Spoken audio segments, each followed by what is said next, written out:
Maybe you're sitting there thinking, well, Tim, you just talked about all these laws of logic and the law of identity and law of non-contradiction and things like that. And doesn't saying that Jesus is God violate one of these logical laws? Isn't there some kind of a contradiction going on here?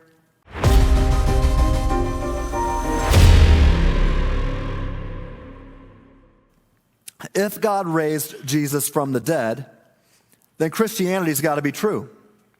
And if God raised Jesus from the dead, then it seems that God has given his divine stamp of approval to the words and life of Jesus, and we have no reason to think that God's done the same kind of thing for Madonna.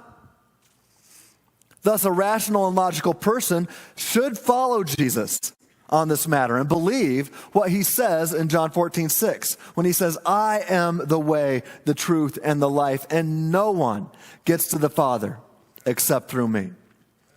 So that's the first reason why we should believe that Jesus is the only way, because we have historical evidence that Jesus was raised from the dead. And by the way, that's a great reason to celebrate Easter here in a few months, so I look forward to doing that together. But this raises a question. All right, sure, Jesus said he's the only way, and the resurrection provides reason to believe him, but why is Jesus the only way? Well, that's a bit more of a philosophical question. So, this leads us to reason number 2. Jesus is God. To put it another way, Jesus is the only way to God because Jesus is God. Now hold up. Maybe you're sitting there thinking, well, Tim, you just talked about all these laws of logic and the law of identity and law of non-contradiction and things like that. And doesn't saying that Jesus is God violate one of these logical laws? Isn't there some kind of a contradiction going on here? Well, a few months ago, I led a youth group, over 30 students and volunteers, to Salt Lake City. And we spent about a week there doing some missionary work to the Mormon missionaries. And Brigham Young University, BYU, was kind enough to host our group and give us a guided tour of their beautiful campus. And they gave each one of us, all over 30 of us, a really nice BYU baseball cap. And then they provided a talk and then opened it up for a Q&A.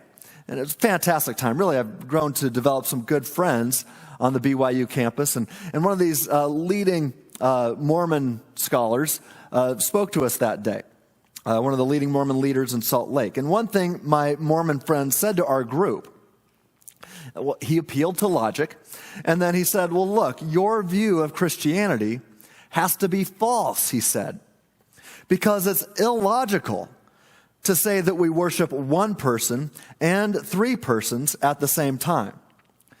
And I respectfully interrupted him. And I said, well, look, that's not an accurate description of the Trinity. I said, you're kind of attacking a straw man there. I said, we worship one what and 3 whos. All right, let's get that straight. We worship one what and 3 whos. And when one distinguishes between the what and the whos, one can see that there is no logical contradiction in saying that Jesus is God.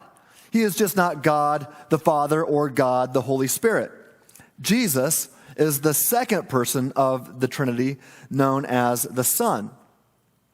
So the concept of Jesus being God is logically coherent. It makes sense.